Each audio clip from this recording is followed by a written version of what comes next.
सभा होणार आहे का? कारण मनसेनं 17 तारखेचा शिवाजी पार्कवर सभेचा दावा सोडलेला आहे. तर आता शिवसेना काही अनुकूल किंवा काही पावलं उचलते आहे का सभा घेण्यासाठी? शिवाजी पार्कची सभा हा आमच्यासाठी गंभीर विषय नाही.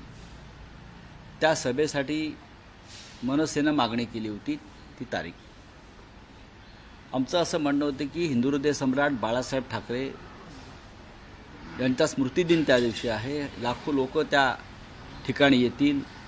संध्याकाळपर्यंत त्यांची वर्दळ असेल. त्याच्यामुळे तिथे संध्याकाळच्या सभेची परवानगी आम्हाला मिळावी. पण आम्हाला प्रशासनानं परवानगी दिली नाही. एक दिवस आधी म्हणे काहीतरी 12 तास आधी या लोकांनी परवानगी मागितली. त्याच्यामुळे आम्ही बाळासाहेबांचा स्मृतिदिन आहे, वाद नकोत. आम्ही BKCमध्ये आमच्या सभेची तयारी सुरू केली आणि आमची सभा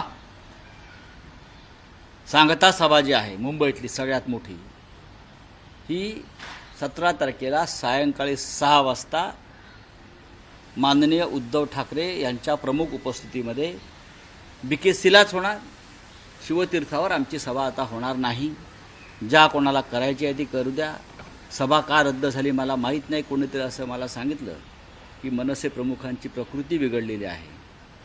त्यांची प्रकृती बिघडल्यामुळे ते सभा घेणार नाहीत. मी त्यांच्या प्रकृतीला आराम पडावा अशी ईश्वराकडे प्रार्थना करतो. पण राऊतसाहेब, ही जी सभा आहे BKC होते ती शिवसेना युनिटीची असेल की महाविकास आघाडीची? ही शिवसेना माननीय उद्धव ठाकरे यांची असेल. Thank you. जानना चाहेंगे कल 17 तारीख है, बाला साहेब ठाकरे जो है उनके स्मृति दिन है. शिवसेना ने अपील की थी, मनसे ने भी जो है शिवाजी पार्क में अपील की थी लेटर को लेके. किस तरीके से जो है आगे का काम रहेगा, आगे का जो क्या है क्या है आपकी भूमिका क्या है? आप सभा कहाँ हो? हमारी सभा जो है कल की जो आखिरी सभा है, मुंबई की सबसे बड़ी रैली है, वो BKC में होगी.